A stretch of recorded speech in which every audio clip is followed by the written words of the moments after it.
Hi, it's the MorrowMarriage podcast, and boy, we are excited to talk about this today. Best friends, but still no sex. We're going to talk about why peace is so important in the home. Stop trying to lead and make decisions all the time. You should not be proud if you raised your voice and screamed at them. No matter what. No matter what. I'm Cass. And I'm Kathryn. Why am I allowing him to do this in front of our children? Why am I allowing this to happen at all? You don't get to say whatever you want to a man and push him to the point where he snaps. I might have been a really bad man the other day, but today I went out of my way to be a good man, and she thanked me for it. Is that you always want to act in the direction you want to go. So He is just a paycheck. What about his needs? we're MorrowMarriage. Let's flip divorce statistics with the new marriage. Now, there's a number of levels to this, but I think it's pertinent for you guys to hear this first. Obviously, we deal with marriages in crisis. I mean, we were the biggest crisis of all, and we survived it. We saved it. We're thriving. We're on fire. I love the word you used when we were interviewed yesterday. You said it's a stellar marriage. You know, it's a great word.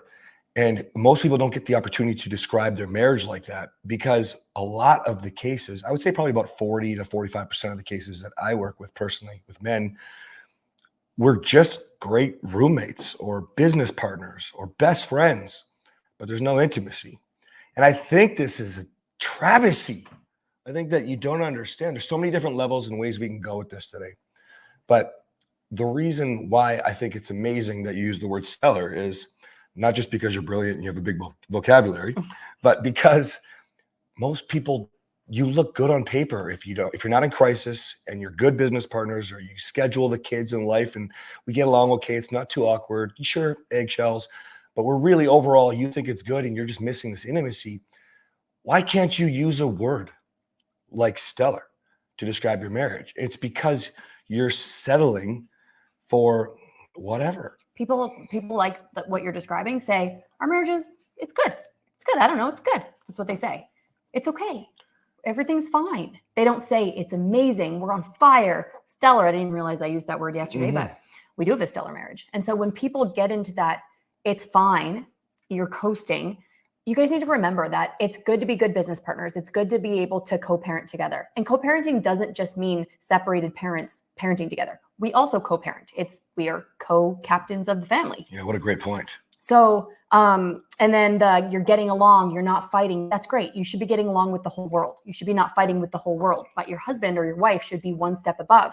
And intimacy, emotional intimacy, physical intimacy, spiritual intimacy, those are things that you are going to share with your partner at a level that's far beyond what you're going to share with anybody else. So when you say it's fine, it's not actually fine, because that is not what defines a marriage. What you are describing is friendship, roommates, co-parenting. It's not marriage. That's right. And, so obviously with the title, best friends, but still no sex, I think it's important, and let's cover that. But right now, you brought up some amazing points. There isn't a man that gets on my call that just wants more sex. I don't care if he's in crisis or if he is a great roommate and best friend with his wife.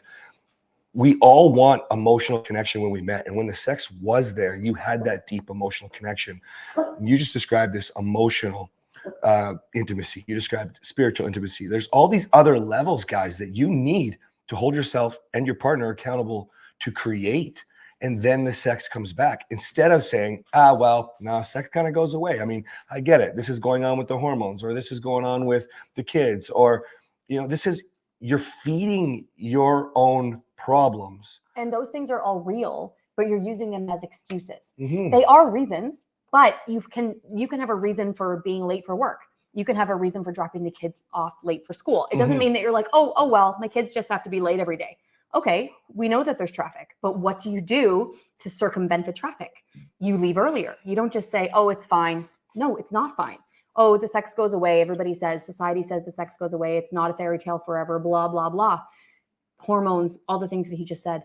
Sure, you can take that at face value and just say it's just how it is, or you can stand against it and you can say, that's not how it's supposed to be. Stop listening to the noise around you and the people that think that that is okay, because if you hang around with those people, if you listen to those people, you're going to start believing that. And before you know it, you're best friends and still no sex. And by the way, that could also be just negative, like venting, right? I know lots of dudes might complain. On a whole, I think we keep it to ourselves, but because nobody wants to say my wife doesn't want me or whatever. But at the same time, there is the venting, the complaining, the going to Reddit, the commenting on social media that you're just wasting all this time so you can justify the life that you don't have as the life that you wish you could have. And I'm going to use spiritual for a second here. That's such a great point. You will probably find somebody who maybe from your church that you are equally yoked and you get into it and you're rocking and rolling your spiritual growth. You should be able to take that to your partner. You should be able to build on that. We get it. We struggle with it because I'm newer to faith. I'm like a baby Christian. So we understand that there's different levels. So then we have to work on that in the marriage. We have to talk about it. We have a new plan all the time for everything. And that's the same with your conversations. Let's go to the excuses for a second. If you guys have been following our story, you know that I thought things were great by the time the rug got pulled out for me. Okay. And that was during COVID. So much had changed and I was so happy. And then right at the beginning of COVID, pretty much, that's when Kathryn said, I'm not in love. I'm not attracted. I'm settling. Okay. And so the rug got quote unquote pulled out from underneath me. Okay. And this is a time when nobody could date. This is a time when people weren't making as much money. We were struggling, but we figured out 7 different types of dates instead of saying, I can't date. I probably hear 4 times a week on a call. Yeah, but my wife, she's just not afraid, or she's too afraid to leave the kids with somebody, so we can't date. Mm-hmm. This is all the same shit. I don't have money for a babysitter. We don't have money for dates. Mm-hmm. We don't have a babysitter. There's nothing to do in my town. We live an hour from XYZ, all of these different reasons why you can't date. And you're thinking classic dating. You're thinking about going out on a date, spending a couple $100 on dinner, having some wine and getting an Uber back and forth, spending $500. You don't have to spend even $100. You don't even have to spend $1. No, yeah. You just have to figure out that we should do an episode about it. There's 7 different types of dates that you can do. And, the point really is stop feeding yourself the solution of failure and justifying it, like she said, as reasons when they're really just excuses.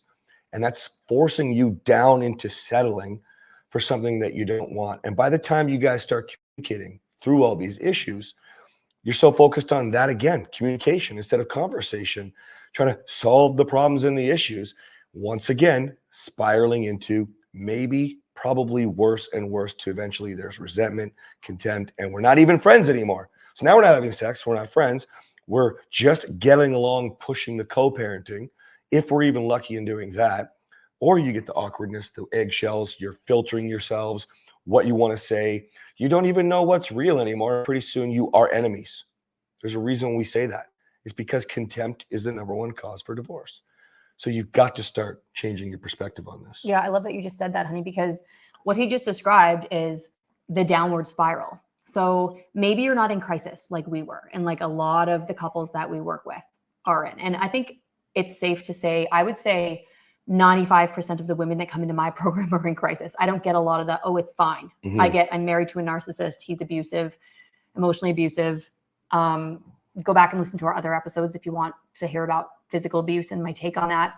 But a large percentage of the women are in crisis. And if you're not in crisis, then you might be in the it's fine category, which isn't crisis, but you know where it's fine goes. So he just described, you get into contempt, defensiveness, bitterness, resentment. He didn't say those exact words, but that's exactly where you're going to go. So you might be okay being best friends for a little bit, but then what happens when your husband starts talking to the woman, God forbid, at church, the woman at his office, the woman at Starbucks? Why? Because you might be best friends, but you're not looking at him like a man anymore, and somebody elevated him. And this is vice versa. Mm-hmm. Men, your wives, you're best friends and you're fine with it, but your wife desires to be desired. Your husband desires to be desired. And so you might be fine being best friends with no sex, but those feelings are not going to stay in your little bubble. You're going to end up, it's part of the cascade of betrayal, which we did a few episodes ago. I can't remember, but it's not natural to not have sex. It's not natural to not have emotional and spiritual intimacy. You will seek that elsewhere. You will get your bucket filled elsewhere if it's not with your partner.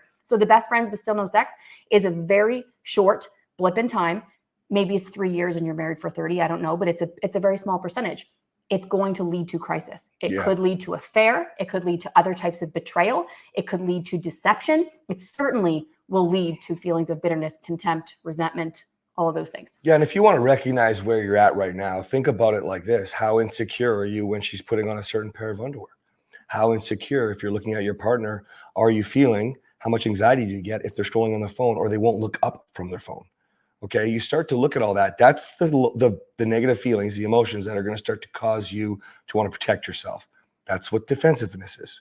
Okay, even if you have the gentlest tone and you are trying to be careful with your words, if you're explaining too much, which I know a lot of my guys do, you're still really just being defensive. You're not responding and moving the marriage forward. You need to look at this like this pattern is happening and it's all over the world, and it doesn't matter religion, race, culture. It doesn't matter how long you've been married. It's the same.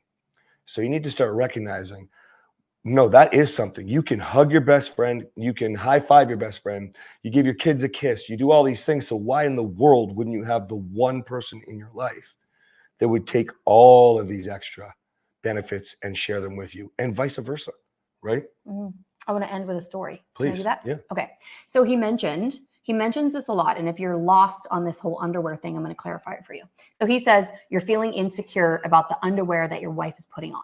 So what that means is that ladies, think about the underwear that you wear if you're going to go to the gym. It's probably a cotton thong. You're wearing, your leggings. You're not putting on lacy, cute little boy shorts or something underneath your leggings to go to the gym. Everyone would see through it and it's not comfortable.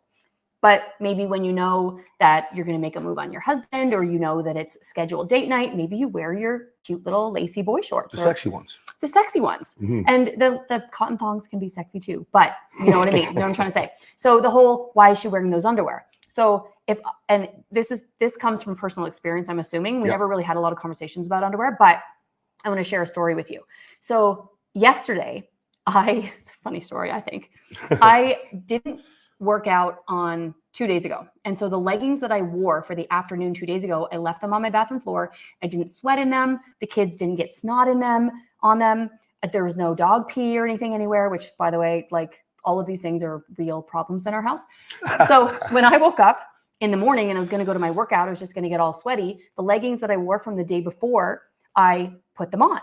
So I put them on. I went to do my workout. I went to do everything about my day. And as I'm driving, it's like the middle of the afternoon. So I don't know, 6 hours after I put on the leggings, I feel a lump behind my knee. I reach up underneath my leggings and I pull out the thong that I wore 2 days ago. So now I did not wear the same underwear 2 days in a row, but it got stuck in my pant leg. So I came home. I didn't bother telling him. I just put them in my purse, brought them in the house, threw them in the laundry basket, because we're not at the stage where I'm feeling high anxiety because, oh my gosh, what if he sees that I have underwear in my purse? Later in the day, I said, I have a funny story for you. I was going about my day. It turns out I did this with underwear in my leg. I did this with underwear in my dirty underwear, by the way. I wore them. Like, you can wear leggings the next day. You can't wear underwear the next day. You can't. And Write that down if you didn't know that. If you didn't know that, you don't wear your underwear 2 days in a row, but you can wear your leggings 2 days in a row unless your dog peed on them. But anyway, I said, hey, funny story. I went all day with underwear in my leggings. And 5 years ago, I would have lost my poop. He would have lost his mind. The mind would have been running, right? Well, did you take those off with somebody else? Which underwear were they? Yeah. He's going to go find them, see what they look like, see if there's anything in there. And it would have been a spiral. So that didn't trigger me. It inspired the thought when he said, why is she wearing those underwear? Because men think all of these Insecurity is a monster. It grips you, it twists you, and it gives your mind 19 different stories for you to think about what the problems are. And these are all going to happen if you don't have the different levels of intimacy that you're only supposed to share truly to the next level with your partner. Okay. So I think that this is a really good way to end it. She's talking about you can't help it. Day-to-day life is going to make these things happen. Yeah. And so if you feel like your best friends evaluate where you're at when it comes to those negative emotions, because emotional deregulation is the root of all success and failure. Okay, guys, we'll see you next time. Bye.